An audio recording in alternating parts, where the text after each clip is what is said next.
हम सब सो गए। खिलजी मुगलों को याद रखा, बस सनातनी ही खो गए। क्या कायर थे हम लड़े नहीं? जैसे कि एक सवाल है कि, क्या मतलब कोई था ही नहीं हिंदुस्तान में? जैसे मैं आपसे हमेशा कहता हूँ कि ऐसा नहीं था, हमारा हिंदुस्तान वीर भूमि रहा है। कासिम के बाद में मैंने आपको बताया था कि हमने लगभग 300 वर्ष तक होल्ड करके रखा, गजनवी के टाइम से। गजनवी जब आया उस टाइम तक लड़ी हैं, हमारे हिंदुस्तान के वीर लड़े हैं। मैंने आपको बताया भी था उस संगठन के बारे में जो लड़ा। तो क्या कायर थे हम लड़े नहीं? क्या निर्बल थे जो खड़े नहीं? क्या जहर खुला किताबों में अब असली सच हम पढ़े नहीं? आंखें खोल, तेरे सामने सच्चाई है, खून बहा है और लाशें भी बिछाई हैं। सनातन जिंदा क्यों? क्योंकि पुरखे कभी झुके नहीं। जौहर की लपटें इस बात की गवाही हैं। जौहर की लपटें इस बात की गवाही हैं। तो सुनो कहानी माँ पद्मिनी की, जिसने जौहर स्नान किया। आंख उठी जब खिलजी की, अपने शरीर को त्याग दिया। 1302 खिलजी निकला, मतलब 1303 पहुंचा तो 1302 निकला था वो आपका चित्तौड़ अभियान के लिए। 1302 खिलजी निकला, पद्मिनी को मैं पालूं, चित्तौड़ दुर्ग को फतेह करूं, मेवाड़ अधीन बना लूं। राजपूती मेरी दासी हो, कदमों में होगा केसरिया। रानी जो मेरी ना हुई, मैं नरसंहार मचा दूं। उस टिड्डी दल ने कूच किया और सिंह द्वार पर आधम के। तंद्राए सिंह भी गरज उठे, फिर एक लिंग की जय गूंजे। उस कुत्ते की क्या बिसात जो सिंही के संग सोना चाहता। आज मरेंगे मारेंगे, आज मरेंगे मारेंगे। मेवाड़ी सैनिक धधक उठे, ललकार उठी कि जाकर के मलिच्छों का सीना फाड़ो। जितने जमीन के ऊपर वो उतने ही भीतर गाड़ो। बजा युद्ध घोष, तलवार उठी, रावल के सैनिक टूट पड़े। घोड़े से घोड़े भिड़ गए और हाथी से हाथी उलझ पड़े।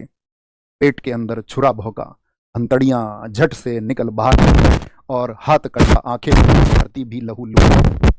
रक्तपात हुआ ऐसा कि पहाड़े की सेना कांप उठी। हाथ कांपते थे थर थर, टांगों के बीच से धार बही। धरती होगी लाल सुराही, कण कण वीर बखान करें। एक लिंगरा बेटा या खिलजी हाहाकार करें। रावल सी सेना साम महारी पार पड़े कोनी। जात दिखाई खिलजी ने, शांत हुई मां रणचंडी। फरमान आया चित्तौड़ की महारानी को दिल्ली भेजा जाए। ये तब की बात है जब मतलब मैंने कहा ना उनको कैंप में कब्जा कर लिया। मतलब ये फिक्शन है, इसमें बहुत सारी चीजें मैंने कहा जो कहानियां हैं उसी के आधार पर उसको गाया गया। मतलब वो जबरदस्त है। फरमान आया चित्तौड़ की महारानी को दिल्ली भेजा जाए, वरना रावल सीस को धड़ से अलग थल फेंका जाए। संदेश सुना सरदारों ने, आंखों में रक्त उतर आया।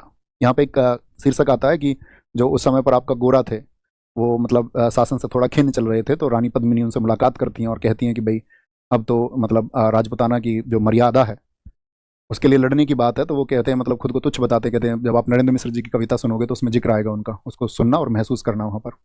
संदेश सुना सरदारों ने, आंखों में रक्त उतर आया। गोरा की शमशीर उठी, बादल की तन गई थी काया।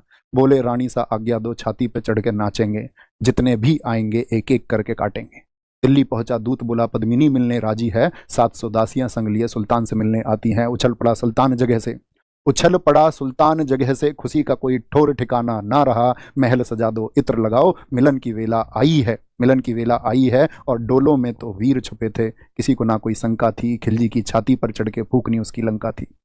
मेवाड़ी वीर किले में आए, नरसंहार मचा डाला। एक अकेला 10 को काटे, मौत का खेल रचा डाला। रतन सिंह जी जब आपका कैद में है तो उसको कहते हैं रतन सिंह जी को मुक्त किया। गोरा सिंह उनकी ढाल बने। घोड़ों पर रावल निकले, बादल दुश्मन का काल बने। काका और भतीजा दोनों ऐसा रण दिखलाते थे। काका और भतीजा दोनों ऐसा रण दिखलाते थे, जिस दिशा में वो निकल पड़े लाशों के ढेर लगाते थे। बड़ा हरसाया था जफर खान। गोरा सिंह गर्दन काट जफर खां बड़ा हरसाया था। धड़ से जफर मोहम्मद काटा, खिलजी भी घबराया था। कहते हैं कि जब गोरा का आपका जो धड़ उनका जो गर्दन कट गई तो उसके बाद भी उनका धड़ तलवार चलाता रहा और जफर खां का उन्होंने गर्दन काट दी। गढ़ में पहुंचे महाराणा जी पर आज आंखों में पानी था। पद्मिनी रावल देख रही, कुछ ही क्षण शेष बचे, मृत्यु सर पर खेल रही। तो इसका वो है जब आपका कॉन्टेक्स्ट की मतलब उसके बाद में तो उनको वो मुक्त करा के ले ही जाते हैं। तो सुनना तुम इसको, मतलब जरूर सुनना एक बार। गोरा बादल खूब लड़े, वो खून बड़ा अभिमानी था। रजपूती माताओं ने हंस हंस कर बेटे वारे थे। धर्म के खातिर लड़ने में मेवाड़ का ना कोई सानी था। लाखों की सेना ले खिलजी मेवाड़ गया था। पर्वत सा सीना ताने प्रबल चित्तौड़ खड़ा था। रावण सा रानी ना देखे, पद्मिनी रावल देख रही। कुछ ही क्षण अवशेष बचे थे, कुछ ही क्षण शेष बचे थे। मृत्यु सर पर खेल रही। हर जन्म बनूं छत्राणी, हर जन्म रावल से आप मिले। हर जन्म मिले मेवाड़ धना, हर जन्म सनातन राग मिले। स्वाभिमान ये अमर रहेगा, अमर रहेगी ठकुराई। दाग लगे ना दामन पर, आज्ञा जौहर की आज मिले। तो जब वो अपने पति यानी कि राणा रतन सिंह जी से आपका जौहर की परमिशन मांगती हैं कि भाई अब अंतिम समय आ चुका है और अपनी मर्यादा को बचाने के लिए इसके अलावा कोई अन्य विकल्प नहीं बचा है, ठीक है। तो सुनना तुम इसको, मैं ये कहूँ।